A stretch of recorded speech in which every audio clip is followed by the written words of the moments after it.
چاند کو فضیلت حاصل ہے، آسمان کے تاروں پر چاند کو بزرگی حاصل ہے، اسی طرح عبادت کرنے والے مسلمانوں پر عالم کو فضیلت حاصل ہے۔ سبحان اللہ۔ تو یہ اللہ کے رسول کا فرمان ذیشان تھا جو آپ نے سماعت کیا۔ اب ان عالموں سے اونچا مقام جو ہے وہ ہے اولیاء کرام کا، یعنی جو اللہ کے ولی ہیں، اللہ کے محبوب اور مقرب بندے ہیں، وہ ان کا مقام عالموں سے بھی اونچا ہے۔ کون اللہ کے مقرب ہیں، کون اللہ کے ولی ہیں، اس کی تعریف کیا ہے مختصر طور پر سن لیجئے۔ اللہ کے پیارے حبیب صلی اللہ تبارک و تعالی علیہ وسلم کا ارشاد گرامی ہے کہ اولیاء جو اللہ سے قریب ہیں ان کی پہچان یہ ہوتی ہے کہ وہ نوافل میں کثرت اختیار کرتے ہیں، یعنی فرائض و واجبات و سنن ان کو ادا کرنے کے ساتھ ساتھ وہ نوافل میں کثرت اختیار کرتے ہیں، جیسے کہ فجر کی نماز فرض ہے، ظہر فرض ہے، عصر فرض ہے، مغرب فرض ہے، عشاء فرض ہے۔ یہ فرائض کو ادا کرنے کے ساتھ ساتھ نفل نمازیں بھی کثرت سے پڑھا کرتے ہیں۔ تو جب یہ نفل میں کثرت ہوتی ہے تو اللہ تعالیٰ اس کثرت اختیار کرنے والے بندے کو اپنے سے قریب کر لیتا ہے، اللہ تعالیٰ اس کو قریب کر لیتا ہے۔ جب اللہ سے بندہ قریب ہو جاتا ہے تو اللہ تبارک و تعالیٰ ارشاد فرماتا ہے فَأَحْبَبْتُهُ، میں اس بندے سے محبت کرتا ہوں جو بندہ مجھ سے قریب ہو جاتا ہے، اللہ محبت کرتا ہے اس سے۔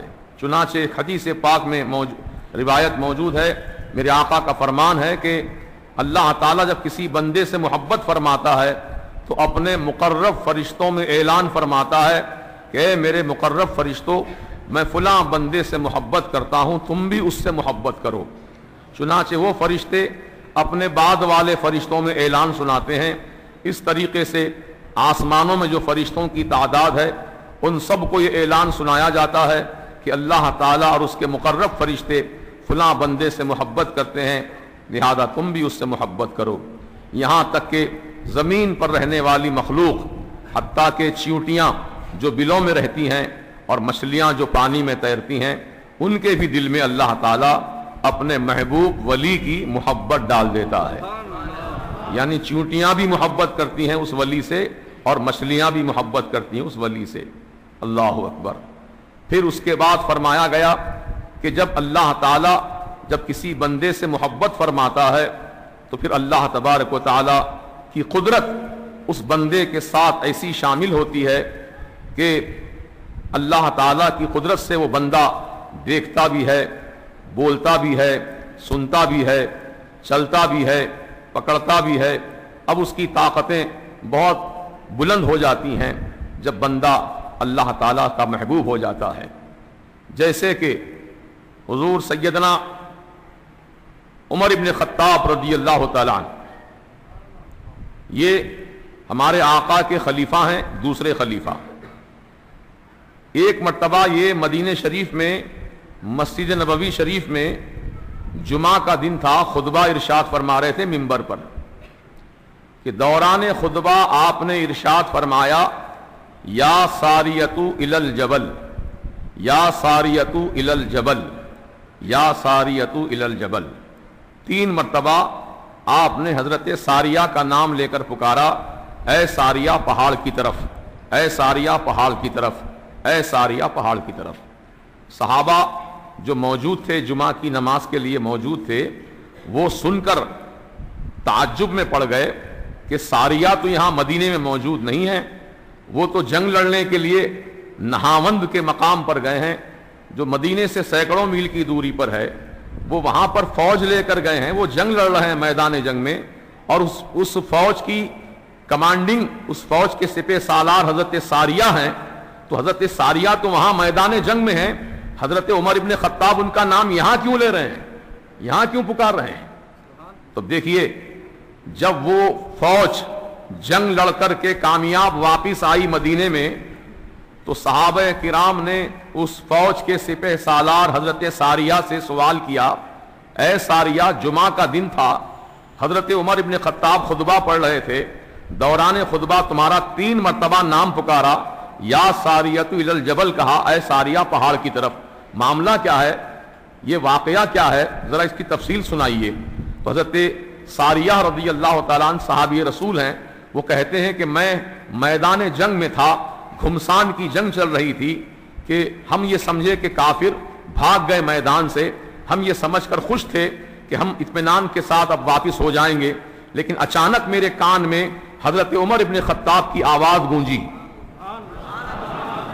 نہ کوئی فون ہے، نہ کوئی وائرلیس سیٹ ہے، نہ اسپیکر ہے، نہ کوئی اور آلہ ہے، بس اپنی زبان سے فرما رہے ہیں، اے ساریہ پہاڑ کی طرف، اے ساریہ پہاڑ کی طرف۔ تو آپ کی آواز جو مدینے سے مقام نہاون تک پہنچی اور ان کے کانوں میں حضرت عمر ابن خطاب رضی اللہ عنہ کی آواز سنائی دی، تو اس کا کیا مطلب ہوا؟ اللہ تبارک و تعالی حضرت عمر ابن خطاب رضی اللہ عنہ سے محبت فرماتا ہے، تو جب اللہ ان سے محبت فرماتا ہے تو ان کی زبان اللہ تعالیٰ کی قدرت کا مظہر بن جاتی ہے، اور جب وہ بولتے ہیں تو اللہ جس کو سنانا چاہتا ہے وہ آواز سنا دیتا ہے۔ تو حضرت عمر نے پکارا اور انہوں نے اس آواز کو سن لیا۔ فرماتے ہیں تو اچھا ہوا کہ اچانک حضرت عمر رضی اللہ عنہ کی آواز میرے کان میں آئی، میں پہاڑ کی طرف پیچھے پلٹ کر دیکھا تو کیا دیکھتا ہوں کہ دشمنان اسلام کا لشکر پہاڑ کے پیچھے سے ہم پر آ کر حملہ کرنا چاہتا تھا۔ جب میں نے پہاڑ کی طرف رخ کیا تو فوراً میں نے ان پہ حملہ کر کے وہاں سے بھگا دیا اور ہم کامیاب ہو گئے۔ اگر ہم غفلت میں رہتے تو ہم پیچھے جاتے، مارے جاتے۔ حضرت عمر نے ہماری مدد فرمائی مقام نہاون میں، اور ہماری مدد ایسی کی کہ ہم کامیاب ہو گئے الحمدللہ۔ تب یہ بتاؤ مجھے کہ حضرت عمر ابن خطاب رضی اللہ عنہ کی آواز مدینے میں نکلی تھی، پہنچی کہاں؟ مقام نہاوند میں۔ یہ اللہ تعالیٰ کی محبت کا فیضان ہے۔ جب اللہ کسی بندے سے محبت کرتا ہے تو اس کی آواز کو اتنا پاورفل بنا دیتا ہے، اتنا طاقتور بنا دیتا ہے کہ جس کو سنانا چاہتے ہیں وہ آواز ان کو سنائی دیتی ہے۔ یہی ہے بات سمجھنے کی، اور قرآن سے بھی میں یہ بات ثابت کر سکتا ہوں کہ جب حضرت سلیمان علیہ السلام کا لشکر ایک جنگل سے گزر رہا تھا، ایک چیونٹیوں کا لشکر بھی جنگل سے جا رہا تھا، چیونٹیاں تھیں، اپنے بل میں سے نکل کر کہیں وہ غذا کی تلاش میں جا رہی تھی چیونٹیاں، تو چیونٹیوں کی جو ملکہ تھی اس نے اپنی تمام ساتھیوں سے کہا، اے چیونٹیوں جلدی جلدی اپنے اپنے بلوں میں داخل ہو جاؤ، کہیں ایسا نہ ہو کہ سلیمان علیہ السلام کا لشکر اپنے پیروں کے نیچے تم کو کھندل ڈالے، مل ڈالے، مسل ڈالے، کہیں تم ہلاک برباد ہو جاؤ گے، لہذا ان کا لشکر آنے سے پہلے پہلے تم اپنی بلوں میں داخل ہو جاؤ۔ چیونٹی نے اپنے ساتھیوں سے ایسا کہا تو سلیمان علیہ السلام اس وقت 3 میل کی دوری پر تھے۔ کتنی میل کی دوری پر؟ 3 میل کی دوری پر۔ جب آپ وہاں اتنی دور تھے، چیونٹی یہاں اپنے ساتھیوں سے کہہ رہی ہے کہ تم اپنے اپنے بلوں میں داخل ہو جاؤ، کہیں سلیمان علیہ السلام کا لشکر بے خبری میں تم کو کھدل نہ ڈالے، تو سلیمان علیہ السلام چیونٹی کی یہ بات سن کر مسکرا پڑے۔ فتبسم ضاحکا، قرآن کریم کی آیت ہے، آپ مسکرا پڑے، ہنس پڑے، کہہ رہے چیونٹی کو اپنی جان کی کتنی پرواہ ہے کہ اپنے ساتھیوں سے کہہ رہی ہے کہ سلیمان علیہ السلام کا لشکر کہیں کچل نہ ڈالے ہم کو، جلدی جلدی بلوں میں داخل ہو جاؤ۔ تو یہ گفتگو سن کر سلیمان علیہ السلام مسکرا پڑے۔ تو چیونٹی جو بات کر رہی ہے، غور کیجئے، آپ چیونٹی کو اپنے ہتھیلی میں لے لیجئے، کوئی بھی چیونٹی ہو ہتھیلی میں لیجئے، کان کے قریب رکھ لیجئے، سنیے غور سے، کیا اس کے چلنے کی آواز آپ سن سکتے ہیں؟ کیا اس کے آواز کو آپ سن سکتے ہیں؟ ہمارے لیے یہ ممکن نہیں ہے، کیونکہ ہمارے کان اتنے طاقتور نہیں ہیں کہ ہم چیونٹی کی آواز سن لیں، کان کے قریب رکھ کر بھی نہیں سن سکتے۔ لیکن اللہ تبارک و تعالی جس کو چاہتا ہے، جس کو پسند فرماتا ہے، جس سے محبت فرماتا ہے، ان کے کان میں اتنا پاور عطا فرماتا ہے کہ وہ 3 میل کی دوری پر چیونٹی بات کر رہی ہے تو وہ بات کو سلیمان علیہ السلام سن رہے ہیں۔ یہ بات تو نبی کی شان معلوم ہوئی یہ تو نبی کی شان ہے کہ چونٹی کی آواز آپ نے 3 میل کی دوری پر سن لی، لیکن اس سے بھی زیادہ تعجب والی بات یہ ہے کہ سلیمان علیہ السلام کا لشکر 3 میل کی دوری پر تھا، اس لشکر کے چلنے کی آواز چونٹی نے یہاں سن لی. ہاں، لشکر کی آواز اتنی دور سے یہاں چونٹی نے سن لیا، تو بتاؤ چونٹی کے کان کو اللہ نے اتنا طاقتور بنا دیا تھا اس وقت کہ وہ چونٹی نے وہ ان کے چلنے کی آواز کو سن لیا یہاں پر. تو اللہ تبارک و تعالیٰ کی قدرت ہے. بولو اللہ کی قدرت ہے، وہ جس کو جیسا چاہتا ہے عطا فرماتا ہے. ہم کو اعتراض کرنے کا حق نہیں ہے یہ کیسے ہو سکتا ہے. اللہ چاہے تو سب ہو سکتا ہے، اور اللہ نہ چاہے تو کچھ نہیں ہو سکتا ہے. بولیے نا، اللہ چاہے تو سب ہو سکتا ہے، اللہ نہ چاہے تو کچھ نہیں ہو سکتا ہے. اسی لیے اللہ تعالیٰ کا فرمان ہے قرآن مجید میں، ان اللہ علی کل شیء قدیر. بے شک اللہ تعالیٰ ہر چاہے پر قادر ہے، جو چاہتا ہے وہ کرتا ہے. اللہ جو چاہتا ہے کرتا ہے، وہ قادر ہے، قدرت والا ہے، طاقتور ہے. اس کے لیے کوئی کام بھی مشکل نہیں ہے. اللہ کے لیے کوئی کام بھی مشکل نہیں ہے. اللہ تبارک و تعالی اپنے ولیوں سے جب محبت فرماتا ہے تو ان کی آواز میں اتنا پاور دیتا ہے کہ وہ سینکڑوں میل کی دوری پر رہنے والے صحابی حضرت ساریہ رضی اللہ عنہ کو آواز، حضرت عمر اپنی آواز وہاں تک پہنچا رہے ہیں. اچھا، یہ بات آواز کی ہی نہیں ہے بلکہ نگاہوں کا بھی یہ عالم ہے.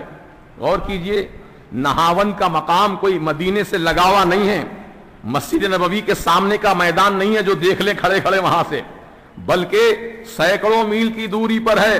نہ جانے کتنے جنگل ہیں بیچ میں، کتنے پہاڑ ہیں بیچ میں،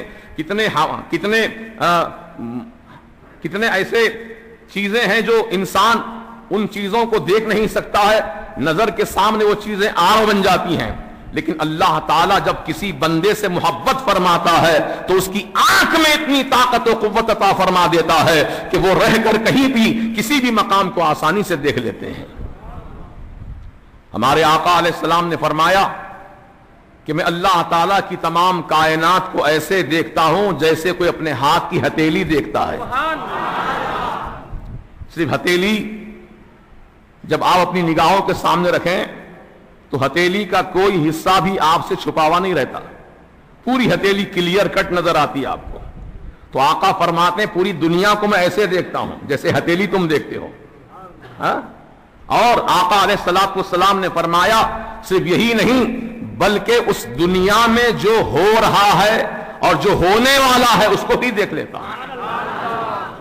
یہ ہمارے آقا و مولا علیہ السلام کی نگاہ نبوت ہے، نگاہ نبوت ہے. تو اللہ کے رسول کے مقدس خلفاء جس میں سیدنا صدیق اکبر رضی اللہ تعالیٰ عنہ پہلے خلیفہ ہیں، حضرت عمر ابن خطاب رضی اللہ عنہ دوسرے خلیفہ ہیں، حضرت عثمان غنی رضی اللہ تعالیٰ عنہ تیسرے خلیفہ ہیں، حضرت علی مرتضی کرم اللہ تعالی وجہہ الکریم چوتھے خلیفہ ہیں. یہ خلفاء راشدین کہا جاتا ہے ان کو. خلفاء راشدین کے معنی رسول پاک کے نائب، رسول پاک کے جانشین، رسول پاک علیہ السلام کے وارث. یہ خلفاء راشدین ہیں جن کو اللہ تبارک و تعالیٰ نے اپنے نبی کی صحبت کے لیے اور نبی کی خلافت کے لیے منتخب فرمایا پوری کائنات میں سے.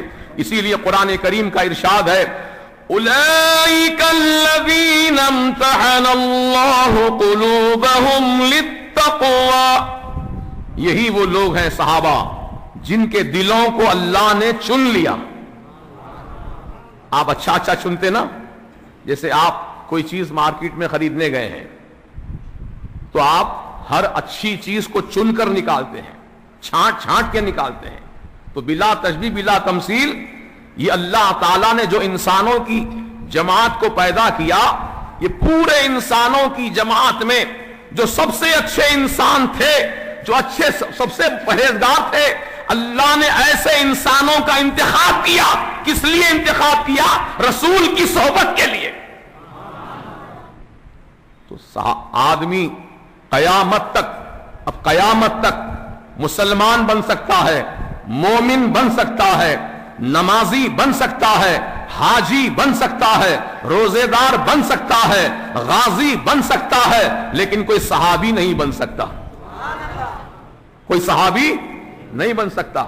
صحابہ وہی ہیں جن کو اللہ نے چنا ہے کائنات میں پوری، اور رسول کی صحبت جن کو عطا فرمایا، وہی مقدس صحابہ ہے۔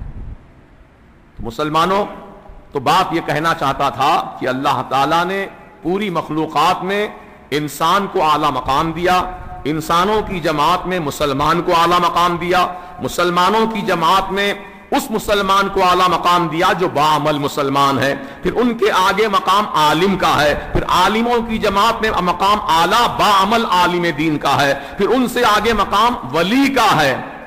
بات یہاں تک پہنچی تھی نا، ولی کا مقام عالم سے بھی اونچا ہے۔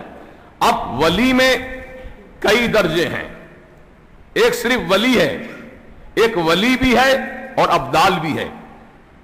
وہ ابدال اور اونچے مقام والا ہے، پھر اس کے آگے ولی بھی ہے، قطب بھی ہے، اس کا مقام اور اعلیٰ ہے، ولی بھی ہے، غوث بھی ہے، اس کا مقام اور اعلیٰ ہے۔ تو اس طریقے سے تمام اولیاء کی جماعت میں سب سے اونچا مقام اللہ نے ولایت میں سب سے اونچا مقام جس کو عطا کیا ہے، اس شخصیت کا نام ہے سیدنا مولائے کائنات شیر خدا حیدر کرار رضی اللہ تعالیٰ عنہ، جو رسول پاک کے چوتھے خلیفہ ہیں۔ یہ باب ولایت کہا جاتا ہے، ولایت کا دروازہ علی مرتضیٰ ہے۔ دنیا میں جتنے بھی ولی بنتے ہیں، مولا علی کے وسیلے سے ہی ولایت ملا کرتی ہے، ان کو چھوڑ کر کوئی ولی نہیں بن سکتا، اسی لیے ان کو باب ولایت کہا گیا۔ یہ ولایت کا دروازہ ہے کون؟ سیدنا مولا کائنات شیر خدا حیدر کرار رضی اللہ تعالیٰ عنہ۔ اور روایت میں آیا ہے کہ جب ولایت حضرت مولا علی کے دربار سے کسی متقی پرہیزگار ایمان والے کو عطا کی جاتی ہے، تو اس کی ولایت جب مولا علی کے دربار سے مل جاتی ہے تو اس کی ولایت کو دنیا اس وقت تک نہیں مانتی جب تک اس کی ولایت کی سند پر غوث اعظم کی غوثیت کی مہر نہیں لگ جاتی۔ سرکار غوث اعظم کی مہر، غوثیت کی مہر لگ جاتی ہے اس سند پر، تو دنیا اس کو ولی ولی کہہ کے پکارتی ہے، جب تک کوئی ولی نہیں مانتا ہے۔ یہ تمام معاملات ہیں جو اللہ تبارک و تعالیٰ نے اپنے بندوں میں رکھے ہیں۔ لہذا مسلمانوں، ابن اولیاء سے اعلیٰ مقام کس کا ہے؟ تو کہا گیا ان سے اعلیٰ مقام تابعین کا ہے۔ کس کا مقام ہے؟ تابعین کا مقام ہے۔ تابعین کون ہے؟ تابعین ان کو کہتے ہیں جو صحابہ کا زمانہ پائے، جو صحابہ کی صحبت میں رہے، ان کا مقام اولیاء کرام سے بھی اونچا ہے۔ پھر ان سے آگے مقام جو ہے وہ ہے صحابہ کرام کا۔ یہ صحابہ کرام کون ہیں؟ یہ صحابہ کرام وہ مقدس اشخاص ہیں جو رسول پاک علیہ السلام کو حالت ایمان میں دیکھے ہوں یا حضور کی صحبت میں رہے ہوں اور حالت ایمان ہی سے دنیا سے گزرے ہوں۔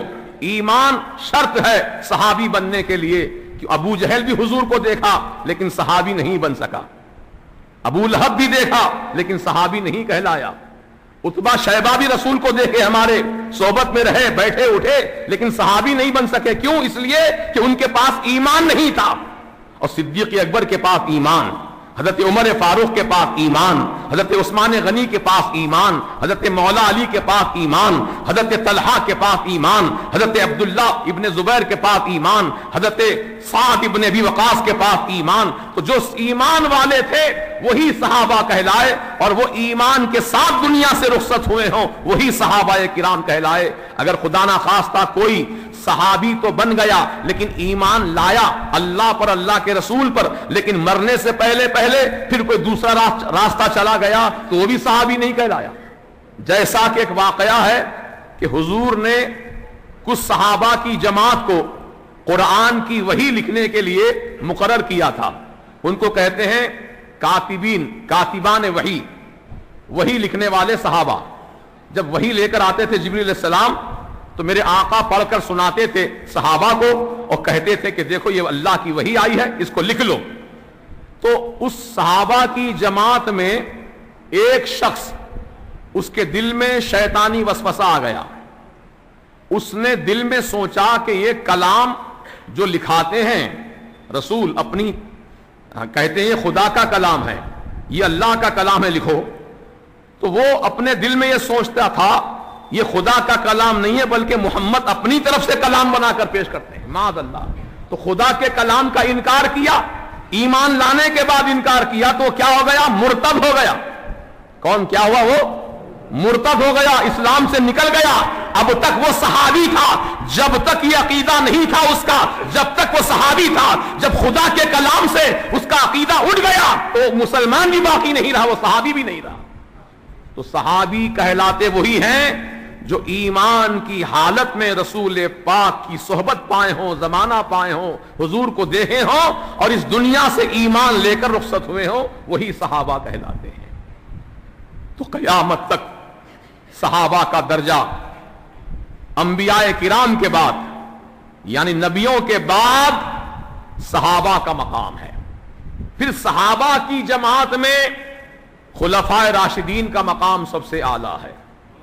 یہ چار خلفاء جس کی تفصیل آپ سن چکے ہیں، یہ چار خلفاء صحابہ کرام کی جماعت میں اعلیٰ مقام رکھتے ہیں۔ تو ہر صحابی اعلیٰ ہے لیکن ان سب میں اعلیٰ جو ہے وہ خلفاء راشدین ہیں۔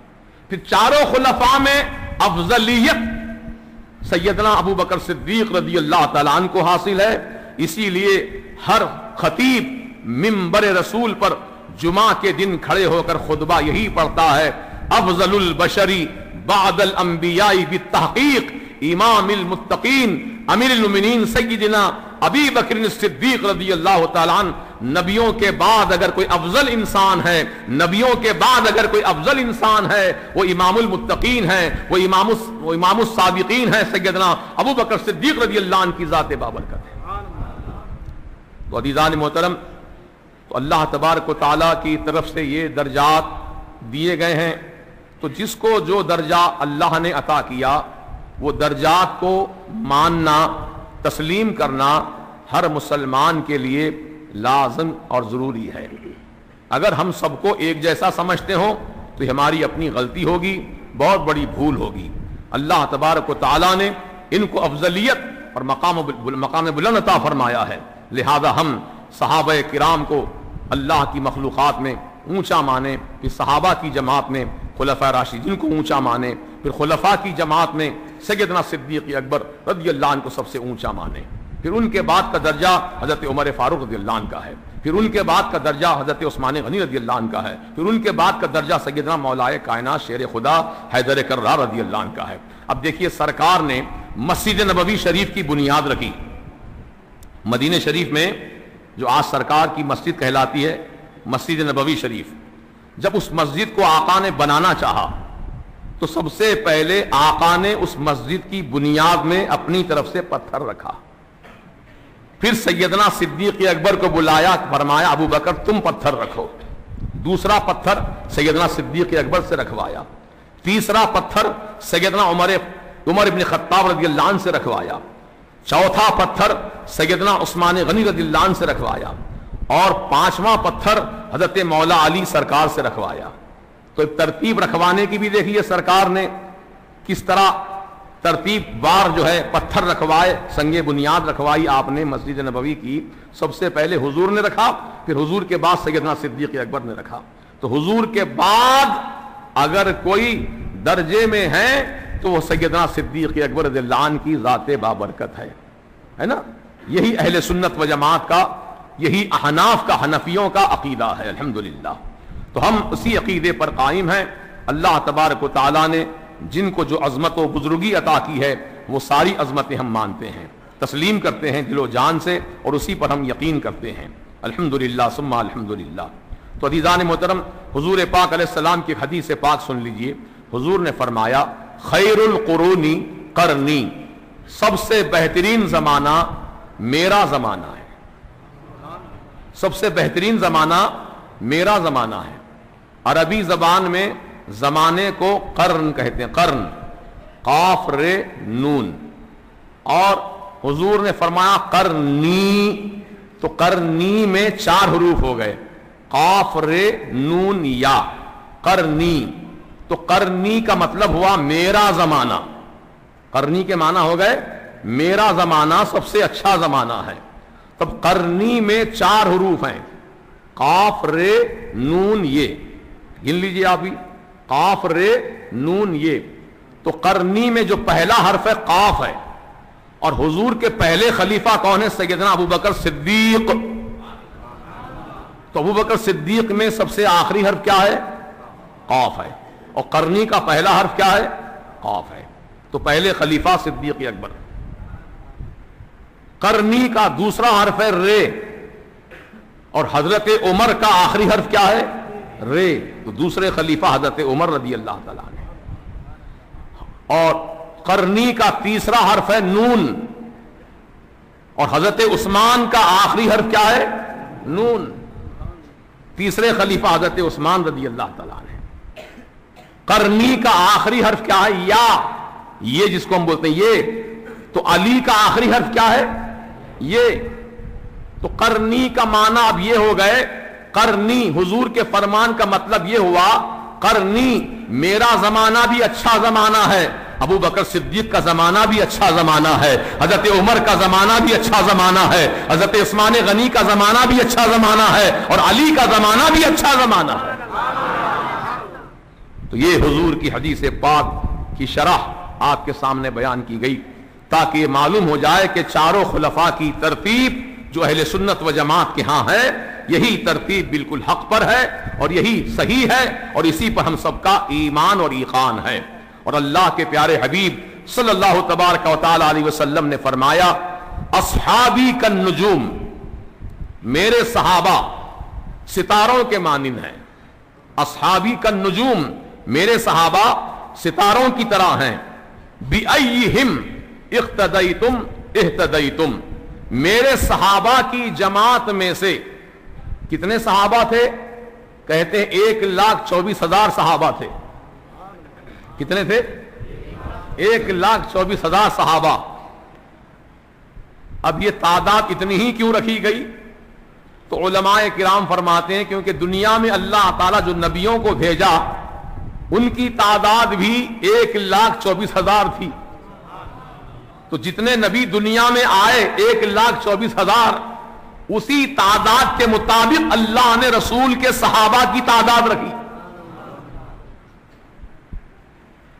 تو حضور پاک علیہ السلام کے صحابہ جن کی تعداد 1,24,000 ہے، سبحان اللہ، وہ صحابہ کرام رضوان اللہ علیہم اجمعین کی جماعت میں سے کسی ایک صحابی کی بھی ہم اقتداء کر لیتے ہیں، ان کی پیروی کر لیتے ہیں، ان کے نقش قدم پر چلتے ہیں، تو گویا اللہ کے رسول نے فرمایا تم نے ہدایت کو پا لیا. ہدایت کو پا لیا تم نے، کیونکہ میرے صحابہ کا کام غلط نہیں ہو سکتا، کیونکہ صحابہ میرے تربیت یافتہ ہیں، میں نے ان کو سنوارا ہے، میں نے ان کو بنایا ہے، میں نے ان کو علم سے نوازا ہے، میں نے اپنی صحبت سے مالا مال کیا ہے. میرے صحابہ کا ہر کردار جو ہے وہ قرآن کی ترجمانی ہوا کرتا ہے. میرے صحابہ کا ہر عمل جو ہے میری سنت کے مطابق ہوا کرتا ہے. ایسا نہیں ہو سکتا کہ میرے صحابہ کوئی غلط کام کر بیٹھیں تو وہ تمہارے لیے ہدایت کا ذریعہ ہو. نہیں، میرے صحابہ بہت ہی ہدایت یافتہ ہیں. تو میرے صحابہ کی جماعت میں سے کسی ایک صحابی کی پیروی کر لو گے تو ہدایت والے بن جاؤ گے. تو صحابہ کا عمل تمام دنیا کے مسلمانوں کے لیے معیار ہدایت ہے. بولیے کیا ہے؟ معیار ہدایت. کوئی بھی مسلمان کسی بھی صحابی کے عمل پر عمل پیرا ہو سکتا ہے، اور جو عمل کر لے گا ان کے عمل کے مطابق وہی تو ہدایت پر ہے. اور قرآن کریم میں اللہ تعالیٰ نے رسول کے صحابہ کی یہ شان کو بیان فرمایا، فَإِنْ آمَنُوا بِمِثْلِ مَا آمَنْتُمْ بِهِ فَقَدِ اهْتَدَوْا. فَإِنْ آمَنُوا، اگر تم ایمان لاؤ، بِمِثْلِ ان کی طرح، مَا آمَنْتُمْ بِهِ جو صحابہ ایمان لائے، صحابہ کے ایمان کی طرح اگر تم بھی اپنا ایمان رکھتے ہو، فَقَدِ اهْتَدَوْا تو تحقیق تم ہدایت والے ہو گئے. یہ اللہ نے صحابہ کی تعریف قرآن کریم میں فرمایا ہے کہ ان جیسا عقیدہ، ان جیسا ایمان ان جیسا تقوی، ان جیسی پرہیزگاری، ان جیسا عمل جو بھی اختیار کرے گا مسلمان وہ ہدایت والا ہو جائے گا۔ تو آج ہم کو سخت ضرورت ہے اسی بات کی کہ ہم صحابہ کرام رضوان اللہ علیہم اجمعین کے طریقہ پاک پر عمل پیرا ہوں اور ان کی زندگی کو اپنے لیے مشعل راہ بنائیں، ان کے طریقے کو اپنے لیے آئیڈیل بنائیں اور ان کے مطابق اپنا عقیدہ بھی رکھیں اور ان کے مطابق عمل بھی کریں، تو انشاءاللہ ہم ہدایت والے ہو جائیں گے۔ کتنی پیاری بات ہے، غور کیجئے۔ اللہ تبارک و تعالی ہم سب کو توفیق رفیق عطا کرے کہ ہم صحابہ کرام کا جیسا ایمان اور عقیدہ تھا ویسا ہی ہمارا ایمان اور عقیدہ ہو، اور ان کا جیسا عمل تھا ہم بھی کوشش کریں کہ ان کے عمل کو اپنائیں اور ان کی طرح زندگی گزاریں۔ صحابہ کرام کا عمل کیا تھا، اللہ سے کیسے ڈرتے تھے صحابہ؟ آؤ ایک مثال آپ کے سامنے دیتا ہوں۔ یہ اب رمضان کا موسم چل رہا ہے، ابھی آخری ایام رمضان کے گزر رہے ہیں، اب چند دنوں کے بعد عید کا دن آئے گا۔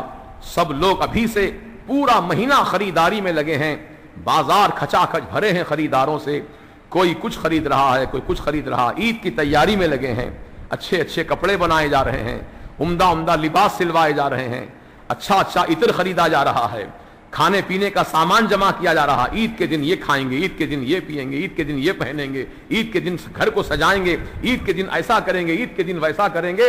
ایک مہینے سے پروگرامنگ چل رہی ہے ہماری آپ کی، لیکن پوچھو حضرت سیدنا عمر ابن خطاب رضی اللہ تعالیٰ عنہ سے، جب عید کا دن آیا تھا، رمضان کی عید کا دن تھا، سب لوگ عیدگاہ جانے کی تیاری میں ہیں، غسل کر رہے ہیں، کپڑے نئے نئے پہن کر، خوشبو لگا کر، بن سنور کر عیدگاہ کو جانے کی تیاری میں لگے ہیں، لیکن سیدنا عمر ابن خطاب رضی اللہ تعالیٰ عنہ اپنے مکان کے حجرے میں بیٹھ کر دروازوں کو کھڑکیوں کو بند کر لیا اور زارو قطار اپنے رب کو یاد کر کے رو رہے ہیں، اپنے رب کو یاد کر کے رو رہے ہیں۔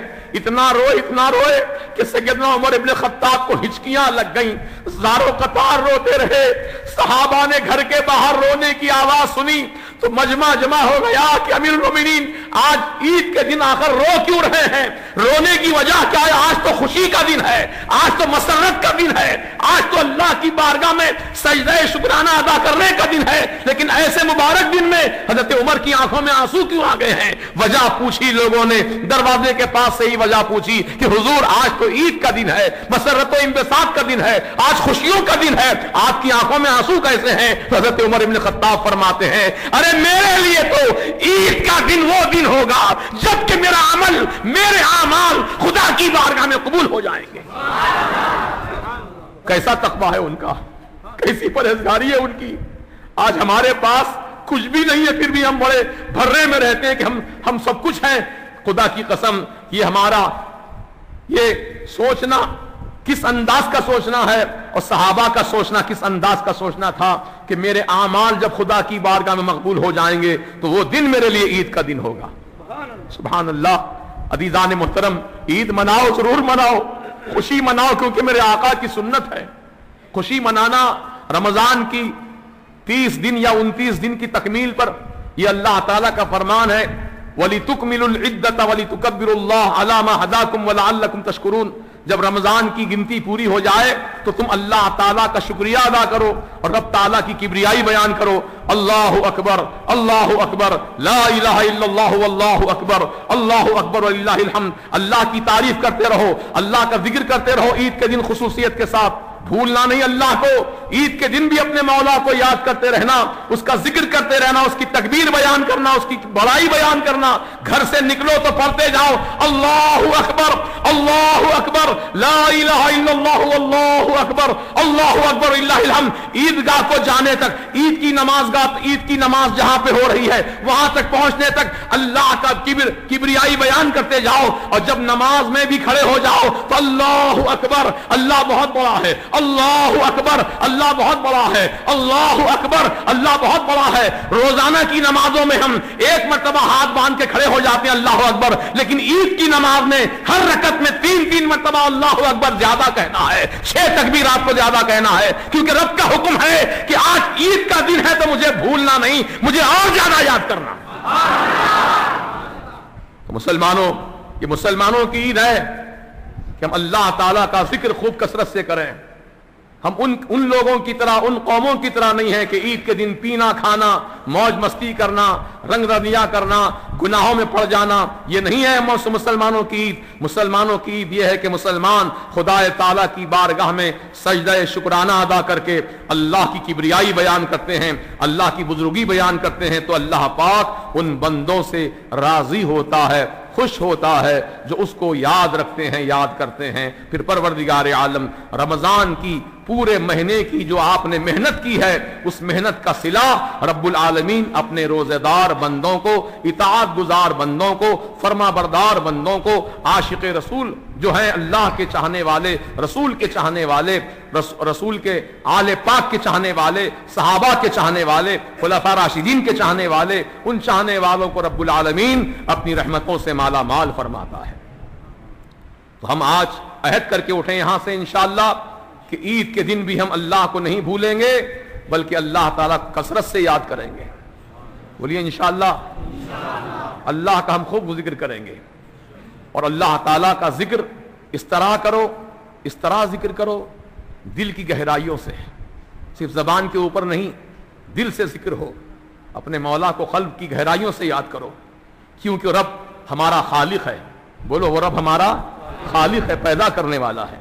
وہ رب ہمارا رازق ہے، ہم کو روزی دینے والا ہے. وہ رب ہم کو تندرستی دیا، صحت و عافیت دیا، ہم کو روپیہ پیسہ دیا، دھن دولت دیا، کاروبار دیا، آل اولاد دیا، رہنے کے لیے مکان دیا، تجارت کے لیے سامان دیا.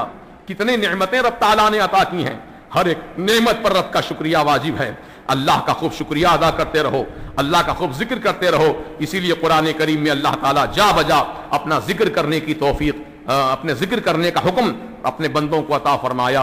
کہیں رب کا فرمان ہے فَاذْكُرُونِي أَذْكُرْكُمْ وَاشْكُرُوا لِي وَلَا تَكْفُرُونَ. بس میرے بندو تم مجھے یاد کرو، میں تم کو یاد کروں گا. تم میرا ذکر کرو، میں تمہارا ذکر کروں گا. یہ اللہ پاک فرما رہا ہے. تم میرا چرچا کرو، میں تمہارا چرچا کروں گا. تم مجھے یاد رکھو، میں تمہیں یاد رکھوں گا. تم انسانوں کی محفل میں یاد کرو، میں فرشتوں کی محفل میں یاد کروں گا. تم زمین پر یاد کرو، میں عرش عظیم پر یاد کروں گا. سبحان اللہ. یہ کیسی مہربانی ہے رب تعالیٰ کی کہ اپنے بندوں کو حکم بھی فرما رہا ہے کہ مجھے یاد کرو، میں بھی تم کو یاد کروں گا. اگر اللہ یاد نہ بھی فرمائے ہم گناہگاروں کو تو ہم پوچھنے کے حقدار نہیں ہے کہ اللہ ہم کو تو نے کیوں یاد نہیں کیا. اللہ تعالیٰ کی مہربانی ہے کہ ہم ذکر کرنے والوں کو یاد فرما لیتا، یہ اس کی مہربانی ہے. ہم کو پوچھنے کا حق نہیں ہے، یہ اللہ تعالیٰ کا کرم ہے. لہذا اللہ تعالیٰ جب اعلان فرما دیا ہے قرآن میں کہ تم میرا ذکر کرو، میں تمہارا ذکر کروں گا، تو اللہ جو فرما دیا ہے وہ یقیناً وہی فرماتا ہے، وہی کرتا ہے. اس کے خلاف نہیں ہوتا، وعدہ خلافی نہیں فرماتا اللہ تعالیٰ. ہم آپ وعدہ خلافی کر لیتے ہیں، لیکن اللہ تعالیٰ کا وعدہ خلاف نہیں ہوتا ہے، بلکہ اللہ نے جو وعدہ کر لیا اپنے بندوں سے اس کا وعدہ پورا ہو کر رہے گا. ومن اصدق من اللہ قیلا. اللہ تعالیٰ سے سچی بات اور کس کی ہو سکتی ہے؟ ومن اصدق من اللہ حدیثا. اللہ سے بڑھ کر اچھی بات کہنے والا اور کون ہو سکتا ہے؟ لہذا ہم اللہ تبارک و تعالیٰ کا شکر ادا کریں اور اس کے پیارے حبیب صلی اللہ تبارک و تعالیٰ علیہ وسلم سے سچی محبت رکھیں، کیونکہ آقا علیہ السلام کی محبت کے بغیر کوئی بھی عمل خدا کی بارگاہ میں قبول نہیں ہوتا. آؤ یہ بھی خلفاء راشدین کے عمل سے، ان کے طریقے سے ہم کو یہ بات معلوم ہوتی ہے. چنانچہ سیدنا حضرت سیدنا عمر ابن خطاب رضی اللہ تعالیٰ عنہ سے میرے آقا نے ایک دن پوچھا تھا، یہ بخاری کی روایت ہے. میرے آقا نے پوچھا تھا، اے عمر بتاؤ تمہارے دل میں میری کتنی محبت ہے، کتنا چاہتے ہو مجھ کو؟ تو حضرت عمر ابن خطاب رضی اللہ عنہ نے فرمایا، یا رسول اللہ، عمر اپنی جان کے بعد، اپنی جان کے بعد اگر کسی سے محبت کرتا ہے تو آقا آپ سے محبت کرتا ہے. تو میرے سرکار نے یہ بات سن کر فرمایا، اے عمر ابھی تم مومن نہیں ہوئے، تم ایمان والے نہیں بنے. ابھی تم اپنی جان کو پہلے چاہتے، بعد میں نبی کو چاہتے. پہلے اپنی جان سے محبت، بعد میں نبی سے محبت. اے عمر کیا کہہ رہے ہو؟ ابھی تم مومن نہیں ہوئے.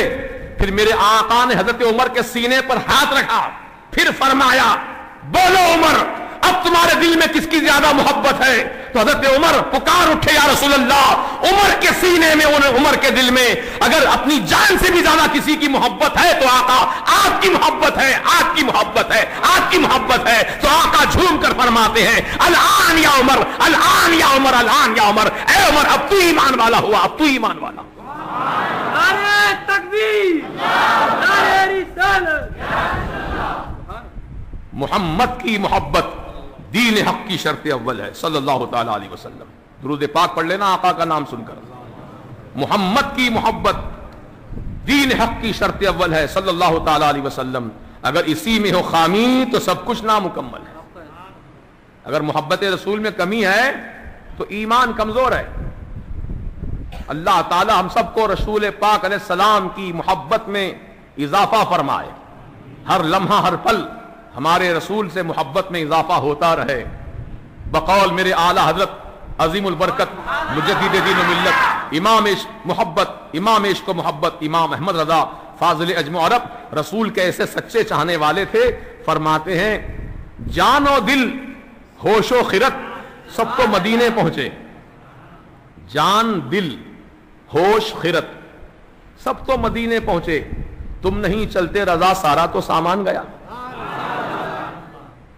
پھر ایک جگہ فرماتے ہیں کہ مورا تن من دھن سب پھونک دیا۔ کہاں پھونکا؟ پھونکنے کے معنی ہے جلا دینا۔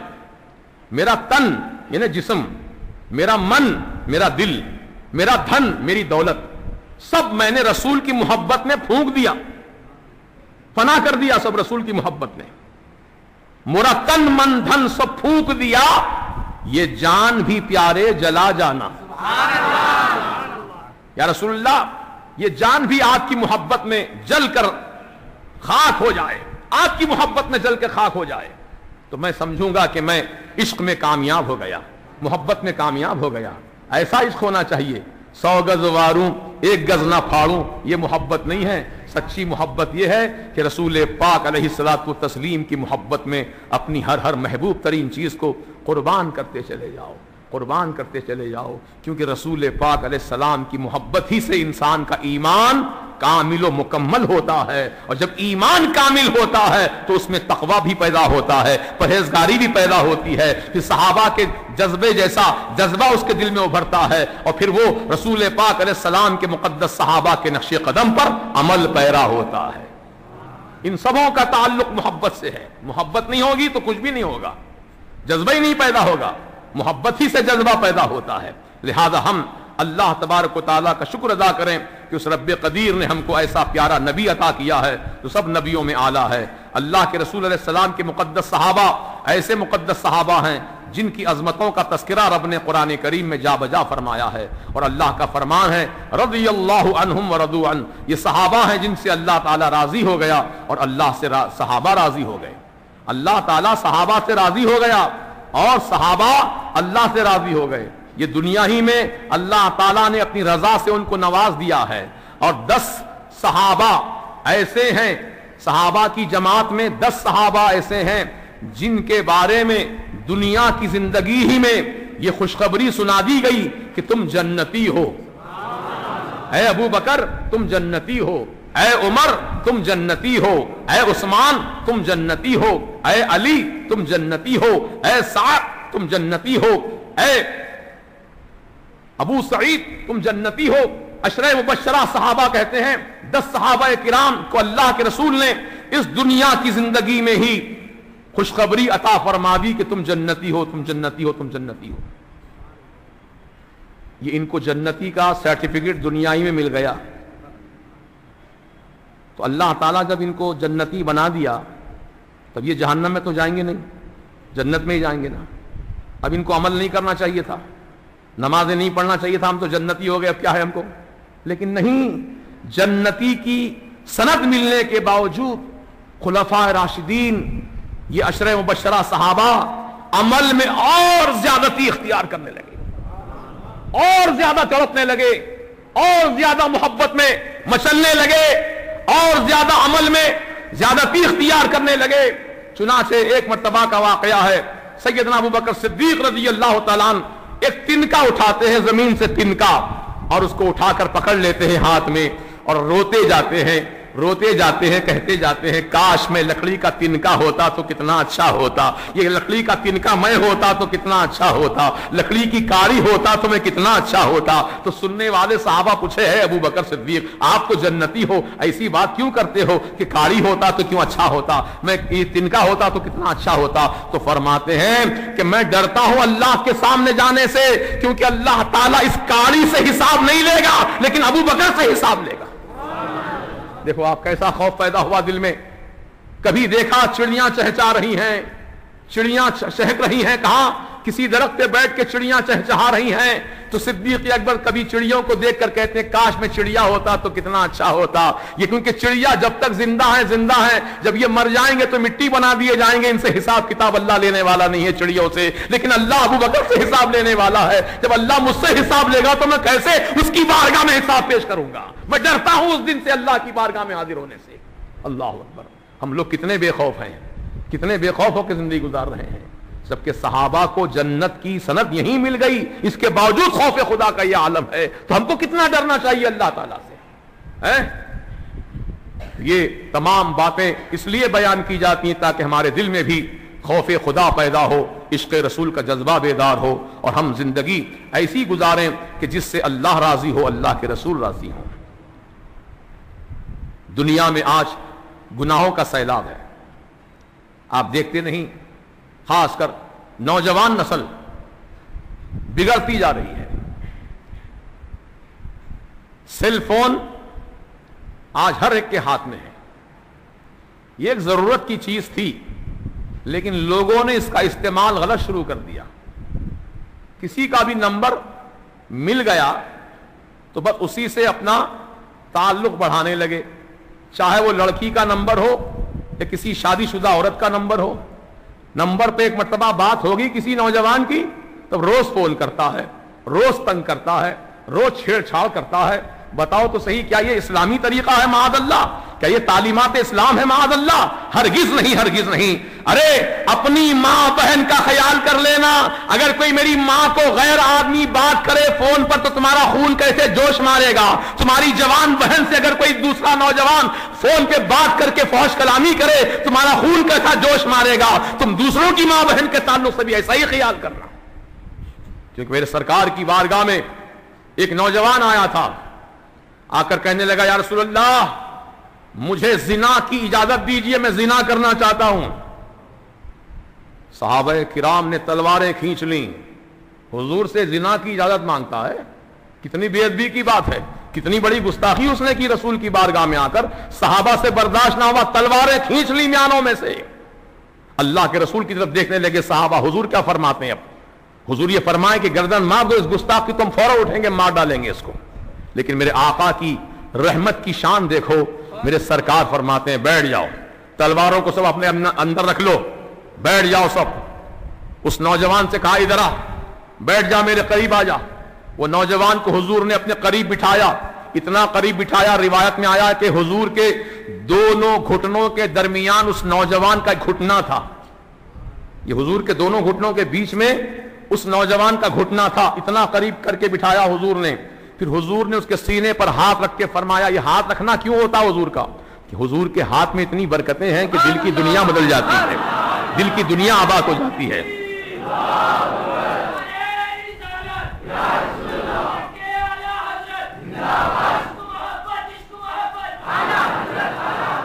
حضور نے اپنا ہاتھ رکھا، حضور نے اپنا ہاتھ رکھا، دل کی دنیا کی کیفیت بدل گئی۔ پھر آقا نے فرمایا بول، تو جس سے زنا کرنا چاہتا ہے کوئی عورت ہی سے تو نہ؟ کہا ہاں عورت سے زنا کرنا چاہتا ہوں۔ عورت یا تو کسی کی ماں ہوگی، یا کسی کی بیٹی ہوگی، یا کسی کی بہن ہوگی، یا کسی کی بیوی ہوگی۔ عورت کے 4 ہی روپ ہیں، ماں، بیٹی، بہن، بیوی۔ عورت کے 4 روپ ہوتے ہیں، ان میں سے کوئی نہ کوئی ایک ضرور ہوگی۔ تو جس عورت کے ساتھ بھی زناکاری کرنا چاہتا ہے یا تو کسی کی ماں ہوگی، یا کسی کی بہن ہوگی، یا کسی کی بیٹی ہوگی، یا کسی کی بیوی ہوگی، ان 4 میں سے کوئی ایک ہوگی ضرور۔ تو نوجوان نے سر ہلایا، ہاں یہ 4 میں سے کوئی نہ ایک ہوگی ضرور۔ تو حضور نے پھر فرمایا اگر کوئی تیری ماں کے ساتھ منہ کالا کرے تو کیا تو برداشت کرے گا؟ کہا ہرگز نہیں۔ اگر کوئی تیری بیٹی کے ساتھ منہ کالا کرے تو تو برداشت کرے گا؟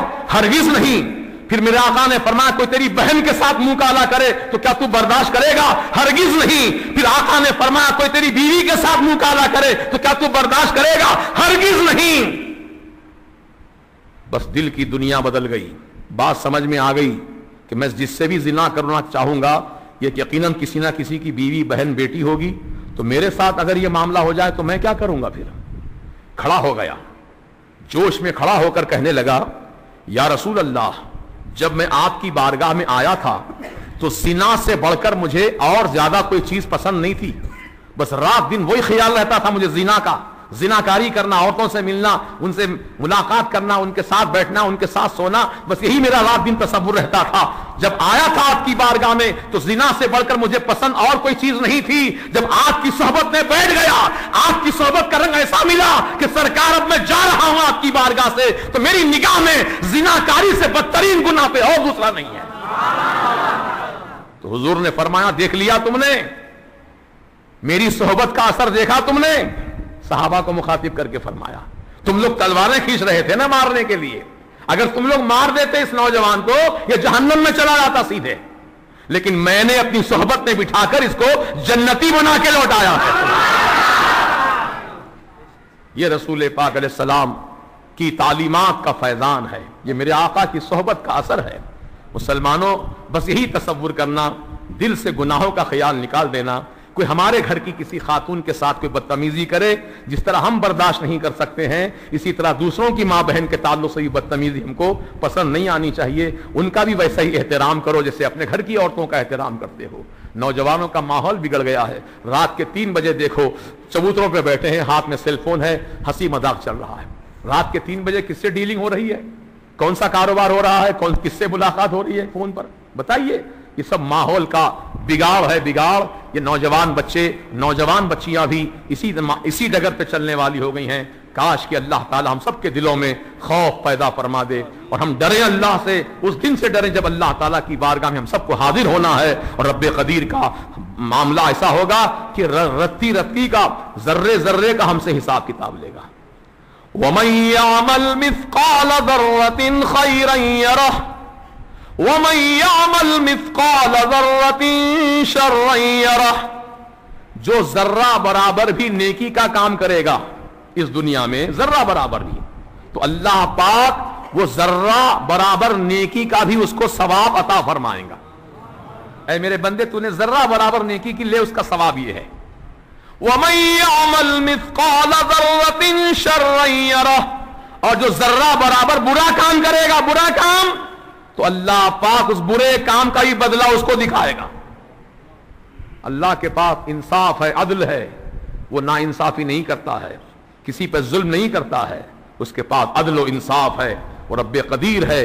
لہذا اللہ سے ڈرو اور اپنے دل میں خوف خدا پیدا کرو۔ یہ رمضان کے مہینے میں ہم لوگ اللہ کی طرف متوجہ ہو گئے، نمازوں کا اہتمام کرنے لگے، روزوں کا اہتمام کرنے لگے، ہماری زبان پر جھوٹ نہیں آیا، ہماری زبان پر غیبتیں نہیں آئیں، ہماری زبان پر شکوے شکایتیں نہیں آئیں۔ تو رمضان کے مہینے میں جیسے ہم لوگ پرہیزگاری کے کام کرتے رہے، رمضان کا مہینہ گزرنے کے بعد بھی ایسے ہی ہم پرہیزگار بن کے رہیں، متقی بن کے رہیں، گناہوں سے بچیں، اور وہ چاہے چھوٹا گناہ ہو کہ بڑا گناہ ہو، ہر گناہ سے اجتناب کریں تو انشاءاللہ اللہ تبارک و تعالی ہم سب کو آخرت میں کامیابی عطا فرمائے گا۔ تو یہ چند مفید باتیں تھیں جو آپ کی خدمت میں رکھی گئیں۔ اب یہ ساری باتوں کو ذہن میں محفوظ رکھیے اور عمل کیجئے، انشاءاللہ عمل سے ہی انسان کی زندگی نکھرتی ہے، انسان کی زندگی سنورتی ہے۔ ایمان اور عمل یہ دونوں چیزیں بنیاد ہیں، ایمان بھی ہو عمل بھی ہو، ایمان کے ساتھ عمل ہو تو اللہ تعالیٰ کی بارگاہ میں وہی اعمال مقبول ہیں اور رب تبارک و تعالیٰ ان اعمال صالحہ کا بدلہ ایمان والوں کو ضرور عطا فرمائے گا۔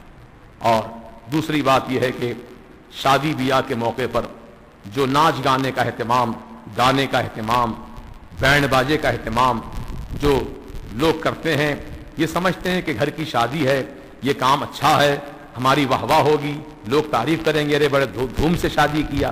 لیکن شادی کیا ہے؟ سنت رسول ہے، شادی کیا ہے بولو؟ سنت رسول ہے. تو کیا میرے آقا علیہ السلام نے اور صحابہ کرام نے کبھی معاذ اللہ رب العالمین اپنی شادی بیاہ کے موقع پر کوئی ایسا کام کیا تھا جو خلاف شرع ہو، خلاف سنت ہو، خلاف احکام خدا ہو؟ نہیں نہیں، بلکہ بالکل سیدھے سادھے انداز میں انہوں نے شادیاں کی.